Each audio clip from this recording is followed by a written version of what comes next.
ሰላም ጤና ይስጥልን የተወደዳችሁ ተመልካቾቻችን ይህ የልዩ ዝግጅት ፕሮግራማችን ነው። በዛሬው የልዩ ዝግጅት ፕሮግራማችን እንግዲህ ከፊታችን ህዳር 29 የብሔሮች ብሔረሰቦችና ህዝቦች ቀን እንግዲህ በደማቅ ስነ ስርዓት ይከበራል። ይህም ቀን ደግሞ ለኢትዮጵያውያን በተለይም ደግሞ ልዩ ትርጉም ያለው ቀን ነው።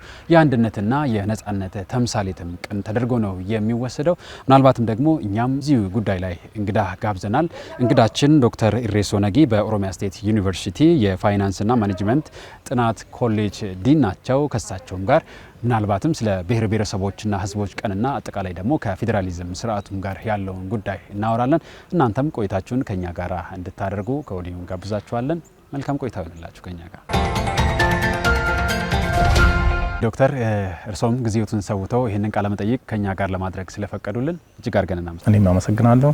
የብሔሮች ብሔረሰቦችና ህዝቦች ቀን ምናልባት 20ኛው አመቱ ማለት ነው በሆሳና ከተማ በደማቅ ስነ ስርዓት ይከበራልና ምናልባት ይሄ የብሔር ብሔረሰቦችና ህዝቦች ቀንን ማክበር አስፈላጊነቱና አንድምታው ምንድነው?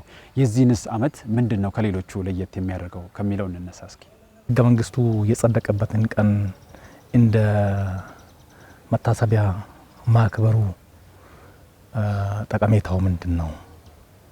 ህገ መንግስቱ የሀገራችን የህጎች ሁሉ የበላይ ህግ ነው።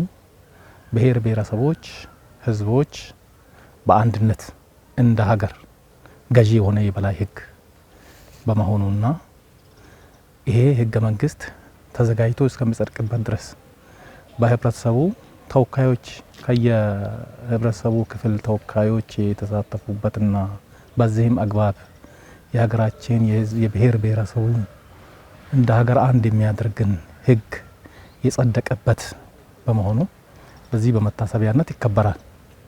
አንድምታውስ ምንድነው? የጋራ ህገ መንግስት ሲኖረን እንደ ሀገር አንድ ሀገር እንደ ህዝብም ደግሞ የኢትዮጵያ ህዝብ አንድነታችን ማሳያም ጭምር ስለሆነ ይሄ ባህል መከበሩ አስፈላጊ ነው ብዬ ነው የማስበው። የኛ መገለጫ ነው፣ ኢትዮጵያዊነት መገለጫ ነው ብዬ ነው የማስበው። ለዚህም ነው ብሔር ብሔረሰቦች ቀን ተብሎ የተሰየመው ብዬ ነው የማስበው እና በየአመቱ የብሔር ብሔረሰቦች እና ህዝቦች ቀን ወይም ህዳር 29 ይከበራል። በዚህ አመት የሚከበረው ከዚህ በፊት ከሚከበረው የብሔር ብሔረሰቦች ቀን የተለየ የሚያደርገው ምንድን ነው የሚለውን በትኩረት ለማንሳት ባለፉት አመታት እንደ ሀገር ትልቅ ሜጋ ፕሮጀክት የነበረው የህዳሴ ግድብ ተጠናቆ መጠናቀቁንም ሴሌብሬት እያደረግን ባለንበት ወቅት በመሆኑ ይሄንን በዚህ ድል ላይ ሆነን ማክበራችን አንደኛው ለየት የሚያደርገው ነው ብዬ አስባለሁ። በሌላ መልኩ ደግሞ የሀገራችን ሜጋ ፕሮጀክቶች እንደ ተፈጥሮ ጋዝ፣ ኒኩላር ጋዝ ከዚህ በፊት በታሪክ ተደርጎ የማይታወቁ በተለይ የናቹራል ጋዝ የተፈጥሮ ጋዝ የተመረቀበትና በይፋ መጠናቀቁ ተመርቆ አገልግሎት መስጠት የጀመረበት ወቅት ላይ መሆኑ እንደ ትልቅ ድል የሚታይ ስለሆነ በዚህ ወቅት የምናከብረው የብሔር ብሔረሰብ በዓል በዚህ ድል ማግስት ሆነን የምናከብረው በመሆኑ አንዱ ትልቁ የድላችን መገለጫ ነው ብዬ ነው የማስበው። ሌላው የናቹራል ጋዝ የማዳበሪያ ፋብሪካ እና ተጨማሪ ደግሞ የተፈጥሮ ጋዝ መሰረት የተጣለበት ሀገራችን ምርታ ሊያረጋግጡ ይችላሉ ተብሎ የሚታሰቡ ሜጋ ፕሮጀክቶች የታቀዱበትና መሰረት የተጣለበት ማግስት ላይ ሆነን ማክበራችን ይሄንን በዓል ለወደፊት ሀገራችን ለማሻገር ያለንን ትልቅ ኢንሳይት እምርታ እያሰብን የምናከብር መሆኑ ሀገራችን ወደፊት ትልቅ ተስፋ ያላት የህዝብ ተጠቃሚነቱ ወይም አሁን ባለው አመራር ህዝባችንን ከነበረበት የኢኮኖሚ ደረጃ ለማሻገር ትልቅ ራዕይ አቅደን የምናከብረው በዓል ስለሆነ ይሄ በዓል በፊት ከምናከብረው ወይም በፊት ባለፉት አመታት ስናከብር ከነበረበት ለየት ያደርገዋል ብዬ ነው የማስበው። በሌላ መልኩ ደግሞ ስለ ባህር በራችን የባህር በራችንን ለማስመለስ እየተሟገትንበት ባለንበት ሁኔታ ውስጥ ሆነን ማክበራችን ትልቅ ነገር ነው። እንደገናም ደግሞ አሁን በሚቀጥሉት ከጥቂት ወራት በኋላ የምርጫ የሚካሄድበት ስለሆነ የሚቀጥለው ምርጫ ለማካሄድ እየተዘጋጀን ያለንበት ወቅት ላይ ሆነን እያከበርን ያለን በዓል በመሆኑ አሁንም የዚህን ዓመት የምናከብረውን በዓል በፊት ካከበርነው የህዳር 29 የብሔር ብሔረሰቦች ቀን በዚህ ዓመት የምናከብረው ለየት ባለ እይታና ትኩረት ሊታይና ሊከበር የሚገባ ነው ብዬ ነው የማስበው። ምክንያቱም እነዚህ ትላልቅ ፕሮጀክቶች ያነሳዋቸው የህብረተሰቡን ተጠቃሚነት ከፍ የሚያደርጉና የሚያረጋግጡ ስለሆነ የብሔር ብሔረሰቦችና ህዝቦች ቀን መከበሩ አንድም ከልማት አንጻር ሌላው ደግሞ የጋራ ትርክት ከመገንባት አኳያ ያለው ፋይዳ ምንድን ነው? ህገ መንግስታችን የአንድነታችን መገለጫ ነው። እንደ ግለሰብ ሰው ወይም አንድ ዜጋ መብትና ግዴታዎች ይኖሩታል። ማድረግ የሌለብንና ማድረግ ያለብን መብታችን የሆኑትና መብታችን ያልሆኑ ጉዳዮች በህገ መንግስቱ ውስጥ በሰፊው ተገልጸዋል። ይህን ከማድረግ አንጻር ህጋዊ በሆነ አግባብ የምትመራ ሀገር፣ ህገ መንግስት ያላት ሀገር፣ በህገ መንግስት የምትመራ ሀገር ይሄ ምንን ያመጣል? ልማታዊ አመለካከትን ከማስረጽ አንጻር ዜጎች መብታቸውንና ግዴታቸውን አውቀው በልማት ስራዎች ራሳቸውን በማሻሻል ሀገርን በማሻሻል የድርሻቸውን መጠበቅባቸውን እንዲያበረክቱ እንደ መመሪያ ሊያገለግል የሚችል ዶክመንት ነው ብዬ ነው የማስበው። ከዚህም አንጻር መብታችን ግዴታችን ተጠብቆ ዳንነታችን ተጠብቆ በምንኖርበት የመስራትና የማልማት እድላችን ስለሚያሰፋ ዜጎች ሰላማቸው ተጠብቆ በህገ መንግስቱ ከለላ ውስጥ ሆነው በልማት ስራ ላይ የሚሰማሩበትን ሰፊ መሰረት ያለውን ልማት በተለይ ሰፊውን ህዝብ ከማሳተፍ አንጻር የልማት ስራ ላይ እንዲሳተፉ በማድረግ የሰላማዊና የተረጋጋ ፖለቲካን በመፍጠር የተረጋጋ አውድን በመፍጠር የልማት አማራጫቸውን በማስፋትና እድሉን የሚያመቻች በመሆኑ መስራት፣ ማምረት፣ ውጤታማ መሆን ደግሞ የሀገርን እድገት የምናሳካበትም ስለሆነ ኢኮኖሚ ፋይዳ ያለው ስለሆነ ከዚህ አንጻር ያለው ጠቀሜታ ከፍተኛ። ማህበራዊ ልምድ ይለዋወጣሉ። ለፖለቲካዊ እድገት ለማህበራዊ እድገት የሚሆኑ የጋራነት የሚለዋወጡ ልምዶች ይኖራሉ። እነዚህም በራሳቸው የራሱ ጠቀሜታ አለው ብዬ ነው የማስበው። እንደ ወንድምና እንደ እህት ወይም እንደ አንድ ሀገር ህዝብ የምናስብበትን እይታ ደግሞ ያሰፋል ብዬ ነው የማስበው። ከዚህም ውጪ አንድ እውነታ ያለው ምንድነው? የኢትዮጵያ ህዝብ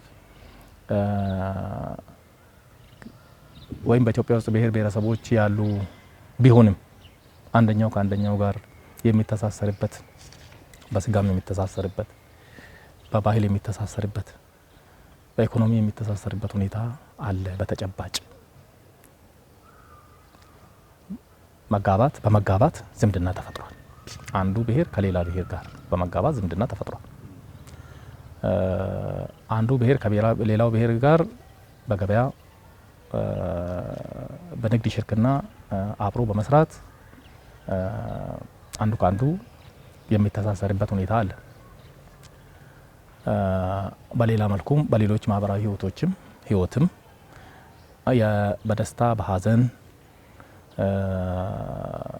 እና በሌሎችም ኢቨንቶች አብረው ሰለብሬት የሚያደርጉባቸው ማህበራዊ ህይወትን የሚያጠናክሩ ብዙ አጋጣሚዎች አሉ። ከዚህም በተጨማሪ በሀገራችን ውስጥ የተለያዩ ሃይማኖቶች አሉ። የተለያየ ብሔር ብሔረሰብ የተውጣጣን ብንሆንም በምናመልክባቸው ቤተክርስቲያናት፣ በመስጊድ፣ በቤተክርስቲያን፣ በተለያዩ የሌሎችም የአምልኮ ስፍራዎች ብሔር ብሔረሰቦች ይሳተፋሉ፣ በጋራ ያመልካሉ። አንደኛው ለሌላው ይጸልያል፣ አንደኛው የአንደኛውን ችግር ይሸከማል፣ አንደኛው ይደግፋል። ይህ አንድነትን የሚያጠናክር ነው። እንግዲህ የብሔር ብሔረሰቦችና ህዝቦች ቀንን ማክበር ምናልባትም ደግሞ በሀገር ውስጥ ያለውን ልማት ከማጎልበትና የጋራ ትርክትን አንድነትን ከማጎልበትና ከመስራት አንጻር ያለው ፋይዳ ምንድነው ይላሉ? ብሔራዊ ጥቅሞች ላይ ከማተኮር አንጻር አሁን የብሔር ብሔረሰብ እና ህዝቦች በዓል እንደ ሀገር ነው የሚከበረው። ብሔራዊ በዓል ነው። የሀገራችን ህዝቦች ልክ የብሔር ብሔረሰቦች እና ህዝቦች ቀን እንደተባለው አንድነታችን አንድ የሚያደርግ ልዩነቶችን ይዘን ብንመጣም አንድ የሚያረጉንን ነገሮችን ፕራክቲስ የምናረግበትና አንድነታችን የምናጠናክርበት ነው። በዓሉ በራሱ ልዩነቶችን ይዘን መተን ነገር ግን አንድነታችን የምናጠናክርበት ነው። አንድነታችን ደግሞ ጥንካሬያችን እንዲጨምር ያደርጋል። በልማት ጥንካሬያችን እንዲጠነክር ያደርጋል። ወንድማማችነታችን እንዲጠነክር ያደርጋል። የሀገራችን ሉዓላዊነትን ከማስከበር ጥንካሬን እንድናገኝ ያደርገናል። ምክንያቱም አንድ የሆነ ህዝብ፣ አንድ አመለካከት፣ አንድ ሀሳብ ለአንድ ሀገር የሚሰራ ለአንድ ሀገር የሚኖር ህዝብ በሌሎች ወራሪ ኃይሎች አይጠቃም፣ የራሱን አይሰጥም፣ የራሱን መብት ያስከብራል፣ ለሌላም ድጋፍ ሊሆን ይችላል። አሁን እኛ ከጎረቤት ሀገሮች ጋር ባለን መልካም ግንኙነት ወይም ዲፕሎማሲያዊ ግንኙነት የሌሎችን ሰላም ለማስከበር ተሳትፎ እንደምናደርግ የኛ መከላከያ ከኢትዮጵያ ውጪ በነበረው በሶማሊያ፣ በሱዳን፣ በሌሎችም ሀገሮች ሰላምን ለማስከበር አስተዋጽኦ እንደሚያበረክት ሁሉ እንደዚሁ የጋራ በሆኑት ሀገራዊ ፕሮጀክቶች ብሔራዊ ባህሪ ያላቸው በዓሎች ላይ ትኩረት በማድረግና እነዚህን እሴቶች በመገንባት አንድነታችን በማጠናከር የብሔር ብሔረሰብ እና የህዝቦች ቀንን ማክበር እንደዚህ አይነት የጋራ የሆኑትን ጥቅሞች እይታችንን የሚያጎለብት ስለሆነ ወንድማማችነታችን ሀገራዊ አንድነታችን ከማጠንከር አንጻር ያለው አስተዋጽኦ ከፍተኛ ነው። አሁን ደግሞ እስቲ ወደ ፌዴራሊዝም ስርዓቱ እንምጣና ምናልባት ይሄ የበዓሉ መከበሩም አንዱ የፌዴራሊዝም ስርዓቱ ውጤት ነው ብለን ብናነሳውም ምናልባትም ደግሞ እንግዲህ አሁን ላይ ከለውጡ በኋላ ያለው የፌዴራሊዝም ስርዓት የነባር የነበሩ የህዝቦችን ጥያቄ ከመመለስ አንጻር ያለው ሁነት ምን ይመስላል? በተለይም ደግሞ ራስን በራስ በማስተዳደር በፈለጉት ጉዳይ ደግሞ የመደራጀት ሁነቱን የዚህን የህዝብ ጥያቄ በመመለስ ረገድ ያለው ሁነት ምን ይመስላል? በህገ መንግስታችን ትኩረት ከሚሰጥባቸውና የመንግስታችን የትኩረት አቅጣጫ ከሆኑት የዲሞክራሲያዊ አሰራር አንዱ ራስን በራስ የማስተዳደር መብት ነው። ከለውጥ ወዲህ ባለው በተሰሩት ስራዎች ራስን በራስ የማስተዳደር ወይም እያንዳንዱ ክልል ራሱ በመረጠው ወይም ህዝቡ በራሱ በመረጠው መሪ እንዲመራ የማድረግ ስራ ነው። በዚህም አግባብ ክልሎች ኤምፓወር እንዲሆኑ የተሰሩ ስራዎች በተለይ ከለውጥ ወዲህ ክልሎች ኤምፓወርድ ሆነው እንዲሰሩ ለማድረግ የተደረገ ትልቅ ስራ አለ። ከዚህ ጋርም አያይዘን ከክልል ጀምሮ እስከ ቀበሌ ድረስ ያለውን አደረጃጀት ሪፎርም በማድረግ ከላይ ያለውን በማጠናከር እስከ ወረዳና ቀበሌ ድረስ በመውረድ የቀበሌን አደረጃጀት በማሻሻል በማጠናከር በማቋቋም በማሻሻልና በማጠናከር በአሁኑ ጊዜ ህብረተሰቡ በራሱ ልጆች የራሱ ቋንቋ በሚናገሩትና ከህብረተሰቡ ወጡ ልጆች አገልግሎት እንዲያገኝ እየተደረገ ነው። እንዲመሩ በራሳቸው ልጆች እንዲመሩ እየተደረገ ነው ያለው። ይህን ማድረግ ተችሏል።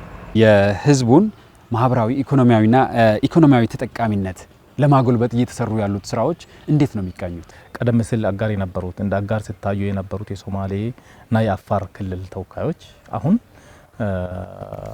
መብታቸው ተከብሮ በኩል የመሳተፍ መብት ያገኙበት ሁኔታ አለ። አሁን በክልል የመደራጀት መብትና ጥያቄዎች ደግሞ የሲዳማ ክልልን የደቡብ ማዕከላዊ ኢትዮጵያን ማንሳት ይቻላል።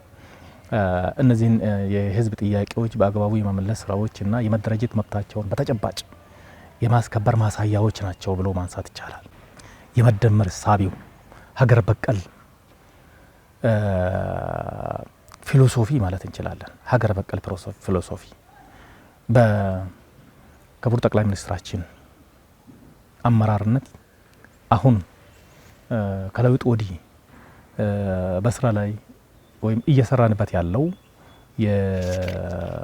የመደመር ፊሎሶፊ ይሄ ፍልስፍናው የሀገራችንን ሁለንተናዊ እድገት ከማሳካት አንጻር ፕራክቲካሊ እየተሰራ ያለና አሁን በሀገራችን እያመጣ ያለው ለውጥ ከፍተኛ ስለሆነ ይሄም እንደ ትልቅ ፋይዳ ሊታይ የሚችል ነው። ከዚህም ህብረተሰቡ ሊጠቀም ይችላል ነው። አሁን ከብሔር ብሔረሰቦች በዓል ጋር ከማንሳት እነዚህን ያነሳዋቸው ለምንድን ነው? ከነዚህ ፕሮጀክቶች ከዚህ ፊሎሶፊ በስተጀርባ ከመደመር ፊሎሶፊ በስተጀርባ ይሄ ፊሎሶፊ ወይም ደግሞ ይሄ እይታ በሚያመጣው ፋይዳ ህብረተሰቡን ተጠቃሚነት ሊያሳድግ ከፍ ሊያደርግ የሚችልና ሀገራችንን ሊያሻግር የሚችል እይታ ነው የሚል ሀሳብ ስላለኝ ነው። የሀገርን እድገት ከማፋጠና አንጻርና ያለው ጉዳይ እየተሰራ ያለውን ስራ ደግሞ ሪኮግናይዝድ ለማድረግም ህብረተሰቡም ደግሞ ይህንን ስራ እንዲቀጥል በማድረግ ረገድ የህብረተሰቡ ሚና ምንድን ነው ብለው ያስባሉ? በመደመር መንግስት የህዝቦች ተሳትፎን በማሳደግ የሀገሪቱን ወይም የሀገራችንን እምርታ ከማሳካት አንጻር መደመር የሚለው ሀሳብ ምንድን ነው የሚደመረው ነው።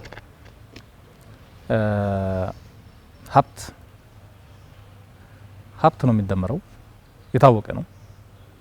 የሰው ሀብት ነው የሚደመረው፣ የሰው ችሎታ፣ እውቀት፣ እሴት እኩል ተሳትፎን የምናሰፋበት ነው። ለምሳሌ በሶማሌ ክልል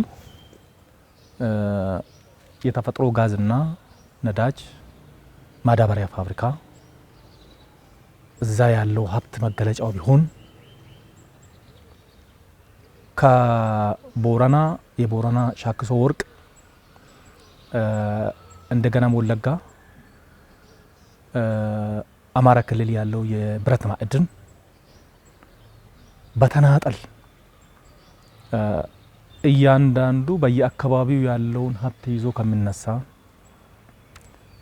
ተጠቃሚ የሆነ ሊያደርገኝ ይችላል ብሎ በተናጠል ከማሰብ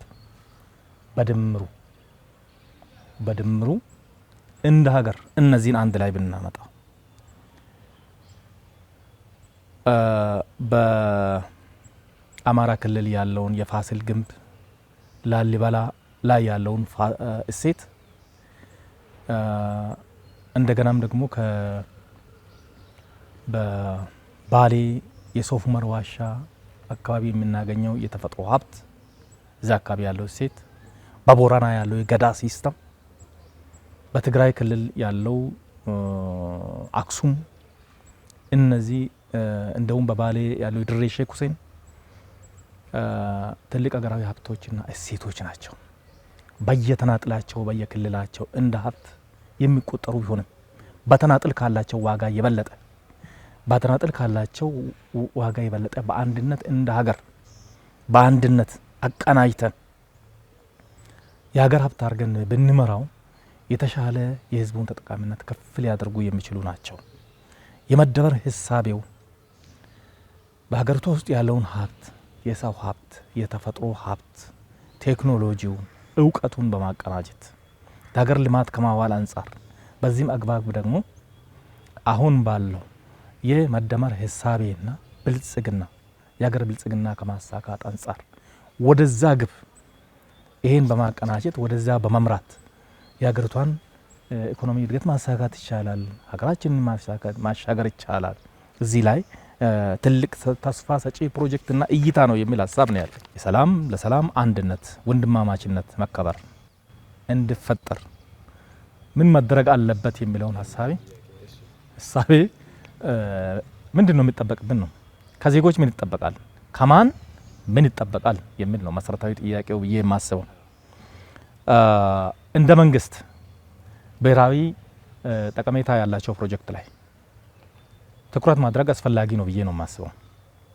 ልክ አሁን ቀደም ሲል እንደተደረገው የህዳሴ ግድብ ጥሩ ምሳሌ ሊሆነን ይችላል። አሁን ትኩረት የተደረገው የተፈጥሮ ጋዝ ኒውክሌር ኤነርጂ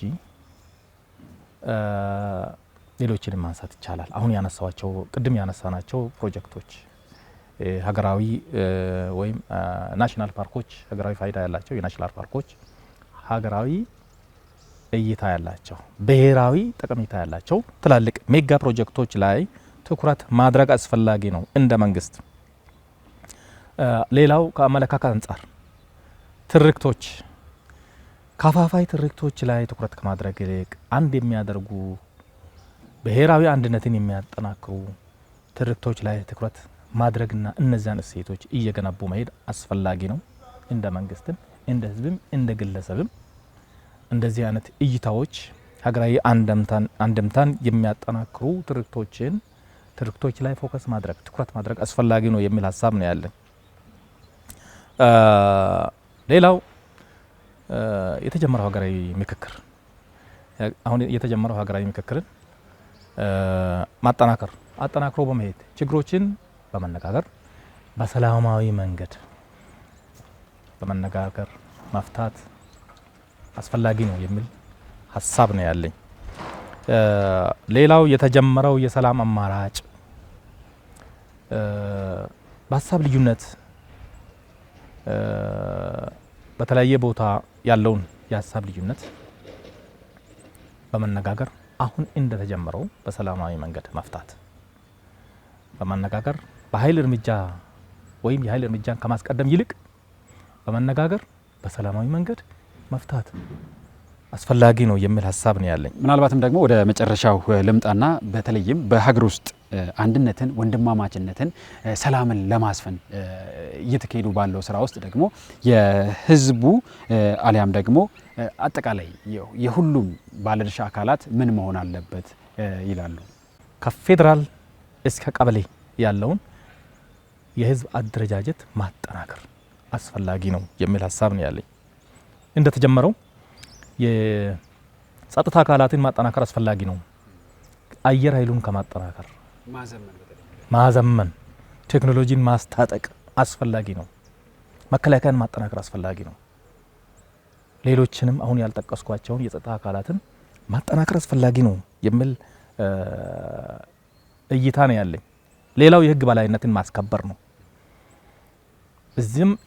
እዚያም ያሉት ቅድም እንዳነሳሁኝ በሰላማዊ መንገድ ቅድሚያ መስጠት አስፈላጊ ቢሆንም እነዛን ችግሮች በሰላማዊ መንገድ በመነጋገር ለመፍታት ጥረት ማድረግ አስፈላጊ ነው።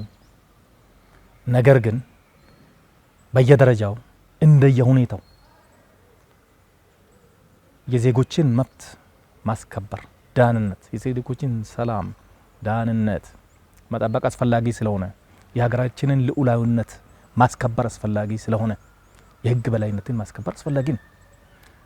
ሌላው ደግሞ ሳልናገር ማለፍ የማልፈልገው የባህር በራችን ጉዳይ እንደተጀመረው በዲፕሎማሲያዊ መንገድ መቀጠል አስፈላጊ ነው። የባህር በራችን ለማስመለስ ዲፕሎማሲያዊው መንገድ ጥሩ አማራጭ ነው፣ ቀዳሚ አማራጭ ነው። ግን በምንም ሁኔታም ቢሆን በምንም ሁኔታም ቢሆን